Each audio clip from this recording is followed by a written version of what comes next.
Assalomu alaykum kitobxon. Bugungi sizga tavsiya etadigan kitobimiz Javlon Javliyevning Qo'rqma asari.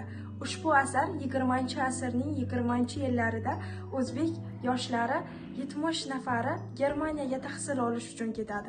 Bu asarda ularning 70 izi, 70 xotirasi, 70 fojiali qismati yoritiladi. Bu asarni Uchquduq tuman axborot kutubxona markazidan kelib o'qishingiz mumkin.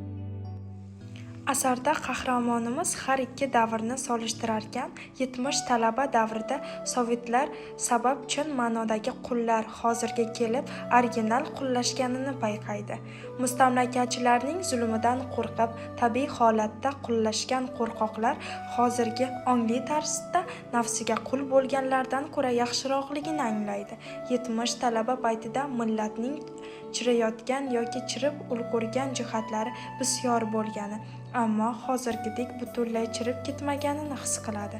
Yozuvchi asarda ayollarning bilimli bo'lishi, dolzarbligi masalasining bir uchini ko'tarib o'tadi.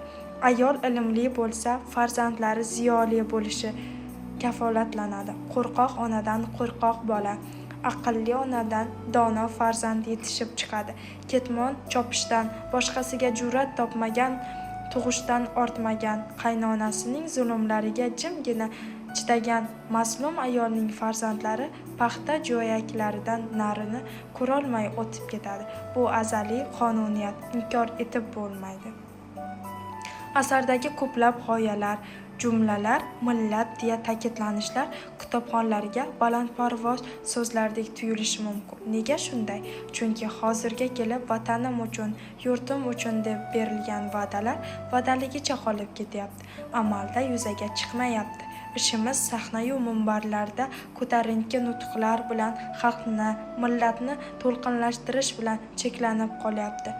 Adib aytganidek, bunday balandparvoz gaplarning qanchalar haqiqatligini kimning tilidan chiqayotganiga qarab aniqlash mumkin.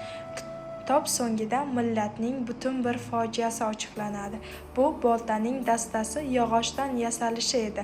Millat uchun, xalq uchun yonib kuyganlarni mana shu millatning o'zi dor tagiga, o'q ro'parasiga olib borganligi edi.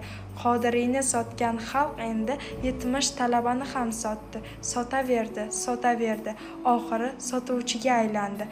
Hozirga kelib hamma narsa sotilyapti. Hech narsa qolmayapti. Jamiyat chirigan, tanazzulga yuz tutgan.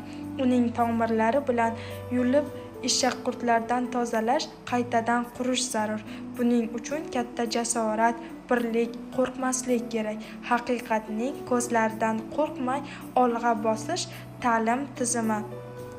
Ulug' kursdoshlardan, tepani Sherbekning otalaridan, talabalar safini qistakayu telefonchilardan, butun millatni qizil bobolardan tozalash zarur. Zero ushbu kitob shu buyuk ishlarga o'zida jur'at topuvchilarga, 70 talabaning chala qolgan ishini davom ettiraman deguvchilarga ilk turtki bo'lsin.